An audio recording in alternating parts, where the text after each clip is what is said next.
வணக்கம். இலங்கையின் இன்றைய தலைப்புச் செய்திகள். அனுர அரசிற்கு பௌத்த பீடத்திலிருந்து வந்த முக்கிய அறிவிப்பு. உயர்தர பரீட்சைக்கான சகல ஏற்பாடுகளும் பூர்த்தி. அதிபர் ஊழியர்களுக்கு தொலைபேசி பயன்படுத்த தடை. புது தும்பு தடி எதையும் கூட்டாது. அனுர அரசை கடுமையாக விமர்சித்த முன்னாள் தமிழ் எம்பி. ராமநாதன் அர்ஜுனாவிற்கு எதிராக சிஐடியில் குவியும் முறைப்பாடுகள். வடக்கு மாகாணத்திலும் தமிழரசுக் கட்சி கட்டியெழுப்புவதற்கு தயாராக இருக்கின்றேன். இரா சாணக்கியன் கருத்து. ட்ரூனு பல்கலைக்கழகத்தில் தொடரும் படிப்புறக்கணிப்பு. முட்டையின் விலை மீண்டும் அதிகரிப்பு. இனியாவது ஒன்றுபடுவோம். செல்வம் அடைக்கலநாதன் எம்பி கோரிக்கை. மக்களிடையே பரவும் வைரஸ் காய்ச்சல் விடுக்கப்பட்டது அவசர எச்சரிக்கை. வானிலை தொடர்பில் சிவப்பு எச்சரிக்கை. 150 மில்லிமீட்டர் அளவில் பலத்த மழை வெளியானது அறிவிப்பு. மக்கள் பெரும் எதிர்பார்ப்புடன் தற்போதைய அரசாங்கத்தை தெரிவு செய்துள்ளதாகவும் அந்த மக்களின் அபிலாஷைகளை நிறைவேற்றுவதற்கு அனைவரும் தம்மை அர்ப்பணிக்க வேண்டும் என்று மல்வத்து பீடாதிபதி வன திப்பட்டுவாவே ஸ்ரீ சித்தார்த்த சுமங்கல தேரர் தெரிவித்துள்ளார். ஏனைய அனைத்து பிரச்சினைகளும் பொருளாதார பிரச்சினைகளின் அடித்தளத்திலிருந்து எழுவதாகவும் நிலவுகின்ற பொருளாதார நெருக்கடிக்கு தீர்வு காண அனைவரும் ஒன்றிணைந்து செயல்பட வேண்டும் என்றும் அவர் வலியுறுத்தினார். புத்த சாசன சமய மற்றும் கலாச்சார அலுவல்கள் அமைச்சர் பேராசிரியர் ஹினிதும சுனில் சினவி மற்றும் பிரதியமைச்சர் கமகெதிர திசநாயக்க ஆகியோர் மல்வத்தை மகாவிகாரைக்கு விஜயம் செய்து மகாநாயகர்களிடம் ஆசீர்வாதம் பெற சென்றபோது இந்த கருத்துக்களை அவர் முன்வைத்தார். கல்வி பொதுத்தராதர உயர்தர பரீட்சைக்கான அனைத்து ஏற்பாடுகளும் தற்போது தயார் நிலையில் இருப்பதாக பரீட்சைகள் ஆணையாளர் நாயகம் அமித் ஜெயசுந்தர தெரிவித்துள்ளார். நாளை முதல் நடைபெறவுள்ள பரீட்சைக்காக 6 நாட்களுக்கான பரீட்சை வினாத்தாள்கள் பரீட்சை நிலையங்களுக்கு அனுப்பி வைக்கப்படும் என்றும் அவர் மேலும் குறிப்பிட்டுள்ளார். நாளை ஆரம்பமாக உள்ள உயர்தர பரீட்சையின் போது கண்காணிப்பாளர்களுக்கு மாத்திரமே பரீட்சை நிலையங்களில் கைத்தொலைபேசிகளை பயன்படுத்த அனுமதிக்கப்படும் என்றும் பரீட்சைகள் ஆணையாளர் நாயகம் மேலும் வலியுறுத்தியுள்ளார். உதவி அதிபர்கள் அல்லது ஊழியர்கள் இந்த முறை கையடக்க தொலைபேசிகளை பயன்படுத்துவதற்கு அனுமதி இல்லை என்றும் தெரிவித்தார். யாழ்ப்பாண மாவட்ட நாடாளுமன்ற உறுப்பினர் வைத்தியர் ராமநாதன் அர்ஜுனாவிற்கு எதிராக குற்றப்புலனாய்வு திணைக்களம் மற்றும் காவல்துறை தலைமையகத்தில் நேற்று பல முறைப்பாடுகள் முன்வைக்கப்பட்டன. 10வது நாடாளுமன்றத்தின் கன்னி அமர்வின் போது நாடாளுமன்ற மரபுகளுக்கு எதிராக நாடாளுமன்ற உறுப்பினர் ராமநாதன் அர்ஜுனா எதிர்க்கட்சித் தலைவர் ஆசனத்தில் அமர்ந்திருந்த சம்பவம் சமூகத்திலும் பலராலும் விமர்சிக்கப்பட்டது. அத்துடன் கன்னி அமர்வின் பின்னர் அவர் சமூக ஊடகங்களில் பல்வேறு காணொலிகளை பதிவிட்டிருந்தார். அவற்றில் சில காணொலிகள் தற்போது பெரும் சர்ச்சையை ஏற்படுத்தியுள்ளன. இந்நிலையில் தொடர்பில் நாடாளுமன்ற உறுப்பினர் அர்ஜுனாவை சிங்கள தொலைக்காட்சி நிகழ்ச்சியில் இணைத்துக் கொண்டு கருத்துக்களும் பெறப்பட்டன.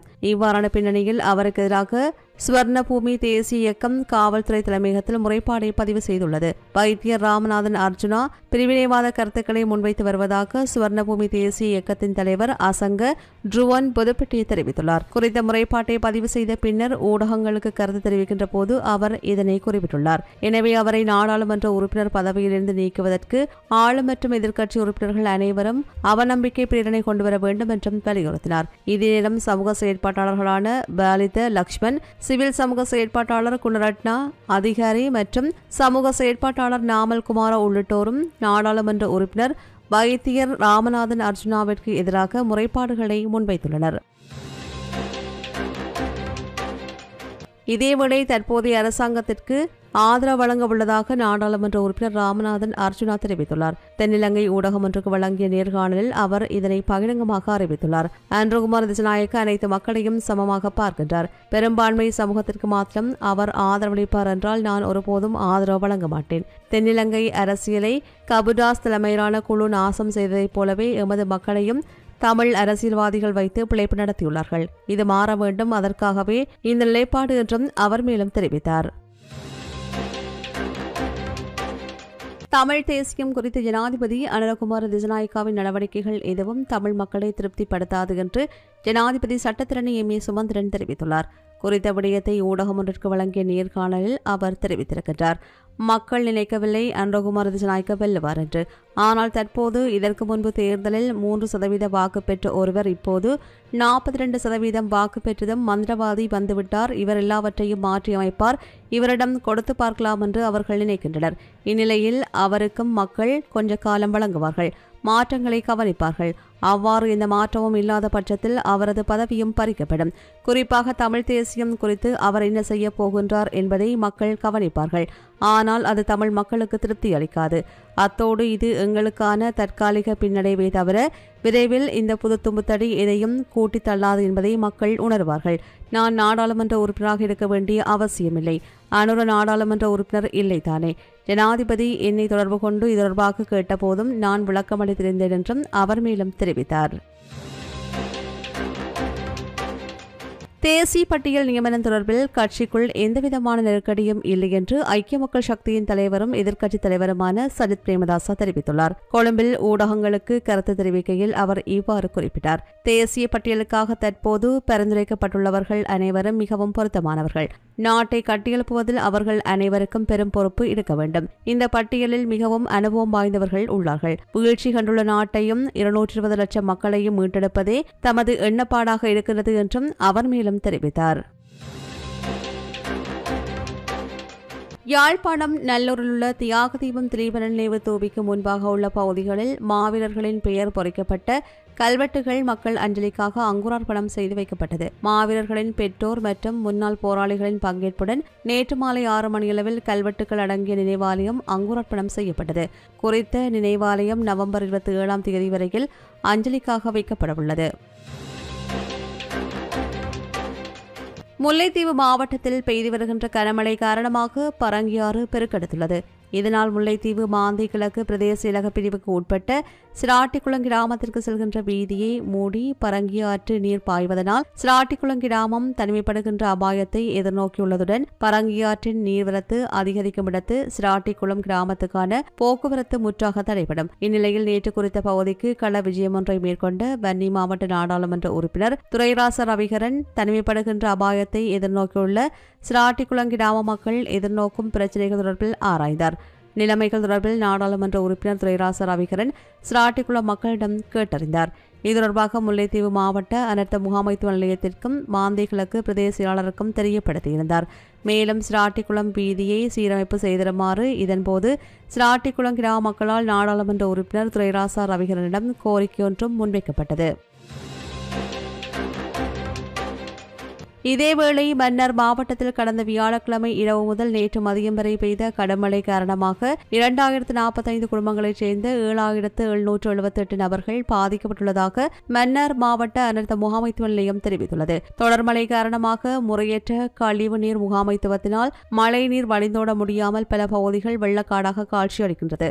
மன்னார் மாவட்டத்தில் மன்னார் நகர் பிரதேச மக்கள் அதிகமாக வெள்ள அனர்த்தத்தால் பாதிக்கப்பட்டுள்ளார்கள். குறிப்பாக வளமையான வெள்ள பாதிப்புகளை அதிகமாக அனுபவித்து வருகின்ற மன்னார் நகர பிரதேச செயலாளர் பிரிவில் சாந்திபுரம், ஜிம்ரோன் நகர் மற்றும் எமில் நகர் மக்கள் இம்முறையும் பாரிய பாதிப்புகளுக்கு முகம் கொடுத்துள்ளனர். குறித்த பகுதி மக்களின் வீடுகளுக்குள் மழைநீர் தேங்கியுள்ளதால் எழுத்தூர் பாடசாலையில் தங்க வைக்கப்பட்டுள்ளார்கள். குறித்த மழை வெள்ளத்தினால் முதியவர்கள், கர்ப்பிணி தாய்மார்கள், குழந்தைகள் என்று பலரும் பாதிக்கப்பட்டுள்ளனர். இதேவேளை குறித்த வெள்ள அனர்த்தத்தால் 2045 குடும்பங்களைச் சேர்ந்த 7778 நபர்கள் பாதிக்கப்பட்டுள்ளனர்.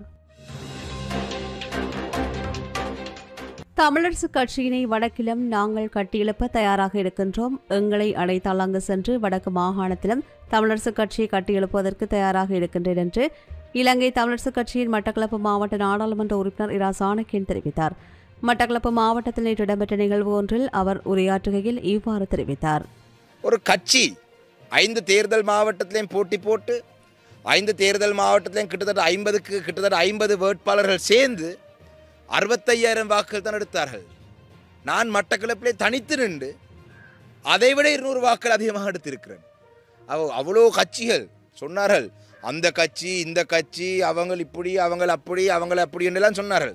ஆனால் மக்கள் இந்த முறை மக்களுடைய மனநிலை, கொலை செய்தவர்கள், கொள்ளையடித்தவர்கள், கற்பழித்தவர்கள், கப்பம் வாங்கினவர்கள், கொமிஷன் வாங்கினவர்கள், மண் கடத்தவர், இவங்களை எல்லாம் நிராகரிக்க வேண்டும் என்று மக்கள் ஒரே அடியா மட்டக்களப்பிலே பாருங்களேன், வியாலேந்திரன், புள்ளையான், கருணா, கோவிந்தன் கருணாகரன், ஜனா, துரைரட்னம், இப்படி பெரிய பெரிய பேர்கள் இவங்களெல்லாம் 30 வருடங்களாக இந்த பிரதேசத்திலே பேசப்பட்ட பேர்கள் முழு பேரை மக்கள் திரட்டி விட்டார்கள். எங்களுடைய கட்சியிலேயும் 3 ஆசனங்கள் வந்தது. எனக்கு கிடைத்த 65,000 வாக்கால. எங்களுடைய கட்சியிலேயும் எனக்கு 65,000 வாக்கு, அடுத்தவருக்கு 22,000 சொச்சம் வாக்கு. எனக்கு விழுந்த அந்த 65,000 வாக்கு இல்லாமல் எங்களோட கட்சியிலேயும் ஒரு ஆசனம் தான் வந்திருக்கும். ஆனால் நாங்கள் இதிலே இருந்து நாங்கள் முன்னோக்கி பயணிக்க வேணும். தமிழரசு கட்சியை நாங்கள் தனித்துவமாக நாங்கள் பலப்படுத்த வேணும். எனக்கு மெட்ட மாவட்டங்களை பற்றி இப்பொழுதுக்கு சொல்ல தெரியாது. எதிர்வரும் காலங்களிலே அந்த பொறுப்பு தரப்பட்டால் ஏனைய மாவட்டங்களையும் இவ்வாறாக மட்டக்களப்பை கட்டியெழுப்பியது போல கட்டியெழுப்ப நான் தயார். என்னால் செய்ய முடியும். வடக்கை நாங்கள் கட்டியெழுப்ப தயார். எங்களுக்கு அந்த வாங்க கட்டியெழுப்பி தாங்கன்னு சொன்னால் நாங்கள் வந்து வடமாகாணத்திலையும் கட்டியெழுப்பி தர தயார். யாழ்ப்பாணத்துக்கும் பெற தயார், வெண்ணிக்கும் பெற தயார். அங்கேயும் வந்து மக்களோட மக்களாக நின்று அந்த மாவட்டங்களையும் தமிழரசு கட்சியை கட்டியெழுப்ப நாங்கள் தயார். ஸ்ரீலங்கா முஸ்லிம் காங்கிரசின் தேசிய பட்டியல் உறுப்பினர் பதவிக்கு முகமது சாலின் அலீமின் பெயரை கொண்ட வர்த்தமானி அறிவித்தலை தேர்தல்கள் ஆணைக்குழு வெளியிட்டுள்ளது. ஸ்ரீலங்கா முஸ்லிம் காங்கிரஸ் கடந்த பொதுத் தேர்தலில் போட்டியிட்டு 87,038 வாக்குகளை பெற்று 2 ஆசனங்களை வென்றது. இதன்படி குறித்த கட்சிக்கு தேசிய பட்டியல் நாடாளுமன்ற உறுப்பினர் பதவியொன்று கிடைத்துள்ளதுடன் முகமது சாலின் அலீம் குறித்த எம்பி பதவிக்கு நியமிப்பதற்கு கட்சி தீர்மானித்திருந்தது. இவர் ஏறாவூர் நகரசபையின் முன்னாள் நகரசபை தலைவர் என்பது குறிப்பிடத்தக்கது. தற்போது சந்தையில் முட்டையின் விலை மீண்டும் அதிகரித்துள்ளதாக தெரிவிக்கப்பட்டுள்ளது. கடந்த நாட்களில் 35 ரூபாவுக்கு விற்பனை செய்யப்பட்ட முட்டை தற்போது சந்தையில் வெவ்வேறு விலைகளில் விற்பனை செய்யப்படுவதாக தெரிய வந்துள்ளது. சிறிய அளவிலான முட்டை 38 ரூபாய்க்கும் சாதாரண முட்டை 40 ரூபாய்க்கும் விற்பனை செய்யப்படுகின்றமை குறிப்பிடத்தக்கது. நாங்கள் ஒன்றிணைந்தால் தாங்கள் எங்களோடு நிற்பார்கள் என்பதை தேர்தல் மூலம் மக்கள் சொல்லியிருக்கின்றார்கள். எனவே இனியாவது ஒன்றுபட வேண்டும் என்று ஜனநாயக தமிழ் தேசிய கூட்டணியின் வன்னி மாவட்ட நாடாளுமன்ற உறுப்பினர் செல்வம் அடைக்கலநாதன் தெரிவித்தார். வவுனியாவில் அவரது அலுவலகத்தில் இடம்பெற்ற ஊடக சந்திப்பில் இவ்வாறு தெரிவித்தார். இந்த தேர்தலின் பின்பு உணர்ந்த விஷயம் என்னென்றால், மக்கள் நாங்கள் ஒற்றுமையாக இருந்த அந்த 3 ஆசனங்கள் ஜேவிபிக்கு சென்றிருக்காங்க. அதே போல் வன்னியிலேயே நாங்கள் ஒற்றுமையாக இருந்தால் அந்த ஜேவிபிக்கு போன்ற வாய்ப்புகள் குறைந்திருக்கும். ஏனென்றால் எங்களுக்கு விழுந்த வாக்குகளை கூட்டி பார்க்கின்ற போது 3 ஆசனங்களை நாங்கள் பெற்றிருக்க முடியும். பாராளுமன்றத்திலும் தனித்தனியே நாங்கள் செயல்பட முடியாது என்பது என்னுடைய கருத்து. ஆகவே ஒற்றுமையாக பொது விடயங்களிலே நாங்கள் ஒன்றாக செயல்பட வேண்டும். அது தனியே தமிழரசு கட்சி மட்டுமில்லை, ஏனைய தமிழ் கட்சிகளோடும் இணைந்து பொது விடயங்களிலே ஒற்றுமையான செயல்பாட்டை நாங்கள் செயல்படுகின்ற நிலைமை வருகின்ற போதுதான் இந்த இனப்பிரச்சனை என்ன பிரச்சனை என்றாலும் அதை நாங்கள் பெரிய அளவிலே சாதிக்கக்கூடிய விடயமாக மாறக்கூடிய நிலைமைகள் உண்டு பண்ணப்படும். ஆகவே என்னை பொறுத்த மட்டிலே நாங்கள் ஒற்றுமையாக பாராளுமன்றத்துக்குள் செயல்படுவதன் ஊடாகத்தான் பல விடயங்களை நாங்கள் சாதிப்பதற்கான வழிகளை கையாள முடியும். ருகுணு பல்கலைக்கழகத்தின் உபவேந்தரை உடனடியாக பதவி விலகாவிடின் கடுமையான தொழிற்சங்க நடவடிக்கை எடுக்கவுள்ளதாக பல்கலைக்கழக விரிவுரையாளர்கள் சங்க சம்மேளனம் அறிவித்துள்ளது. அந்த சங்கத்தின் தலைவர் அனுருத்த கர்ணாரட்ன இதனை தெரிவித்துள்ளார். இதுதொடர்பில் தங்களது சங்கத்தின் உறுப்பினர்கள் கூடி தீர்மானம் ஒன்றை எடுப்பதற்கு தயாராகி வருவதாக அவர் குறிப்பிட்டார். ருகுணு பல்கலைக்கழகத்தின் உபவேந்தர் பதவி விலக்கப்பட வேண்டும் என்று கூறி சுமார் 5 நாட்களாக அந்த பல்கலைக்கழகத்தின் கல்விசார் மற்றும் கல்விசாரா ஊழியர்கள் புறக்கணிப்பில் ஈடுபட்டு வருகின்றமை குறிப்பிடத்தக்கது. பொதுமக்களிடையே வைரஸ் காய்ச்சல் பரவி வருவதாக சுகாதாரத்துறை தெரிவித்துள்ளது. காய்ச்சல், சளி, தொண்டைவலி மற்றும் இருமல் ஆகியவை இதன் அறிகுறிகளாகும். இந்த அறிகுறிகள் 3 நாட்களுக்கு மேல் நீடித்தால் உடனடியாக மருத்துவ சிகிச்சை பெறுமாறு பிரதி சுகாதார சேவைகள் பணிப்பாளர் நாயகம் டாக்டர் விஜயசூரிய மக்களுக்கு தெரிவித்துள்ளார். தென்கிழக்கு வங்காள விரிகுடாவில் குறைந்த காற்றழுத்த தாழ்வு பகுதி உருவாகியுள்ளது. இது மேற்கு வடமேற்கு திசையில் நகர்ந்து நாளைய தினம் தென்மேற்கு வங்காள விரிகுடாவில் காற்றழுத்த தாழ்வு மண்டலமாக வலுப்பெற வாய்ப்புள்ளதாக வளிமண்டலவியல் திணைக்களம் தெரிவித்துள்ளது. இது மேலும் வலுவடைந்து இலங்கையின் வடக்கு கரையோரத்தை நோக்கி நகரக்கூடும் என்று எதிரோ கூறியுள்ள அந்த திணைக்களம் நாட்டினுள்ளும் நாட்டை சூழவுள்ள கடற்பரப்புகளுக்கும் சிவப்பு வானிலை எச்சரிக்கை விடுக்கப்பட்டுள்ளது. வடக்கு, வடமத்திய, கிழக்கு மற்றும் ஊவா மாகாணங்களின் சில இடங்களில் இன்று சுமார் 150 மில்லிமீட்டர் அளவில் பலத்த மழை பெய்யக்கூடும் என்று வளிமண்டலவியல் திணைக்களம் எதிர்வு கூறியுள்ளது. அத்துடன் நாட்டின் ஏனைய பகுதிகளில் மாலை அல்லது இரவு வேளைகளில் மழை அல்லது இடியுடன் கூடிய மழை பெய்யக்கூடும் என்றும் குறிப்பிடப்பட்டுள்ளது. இதே நேரம் இன்று முதல் மறு அறிவித்தல் வரை மன்னாரிலிருந்து காங்கேசந்துறை, திருகோணமலை, மட்டக்களப்பு மற்றும் பொத்துவில் ஊடாக ஹம்பாந்தோட்டை வரையான கடற்பரப்புகளில் கடற்தொழில் செயற்பாடுகளை தவிர்க்குமாறு கடற்படை மற்றும் மீனவ சமூகங்களுக்கு எச்சரிக்கை விடுக்கப்பட்டுள்ளது. இன்று முதல் எதிர்வரும் 26ஆம் தேதி வரையிலும் ஏற்படவிருக்கின்ற சீரற்ற காலநிலை தொடர்பில் அவதானமாக இருக்குமாறும் வளிமண்டலவியல் திணைக்களம் பொதுமக்களை கோரியுள்ளது. இதேவேளை 5 மாவட்டங்களுக்கு விடுக்கப்பட்டிருந்த மண்சரிவு அபாய எச்சரிக்கை இன்று பிற்பகல் 4 மணி வரையில் நீடிக்கப்பட்டுள்ளதாக தேசிய கட்டட ஆராய்ச்சி நிறுவனம் அறிவித்துள்ளது. பதுளை, கேகாலை, காலி, நுவரெலியா மற்றும் ரத்னபுரி ஆகிய மாவட்டங்களுக்கு இவ்வாறு மண்சரிவு அபாய எச்சரிக்கை நீடிக்கப்பட்டுள்ளமை குறிப்பிடத்தக்கது. இத்துடன் இலங்கையின் இன்றைய தலைப்புச் செய்திகள் நிறைவு பெறுகின்றன. தொடர்ந்தும் செய்திகளை உடனுக்குடன் அறிந்து கொள்ள இணைந்திருங்கள்.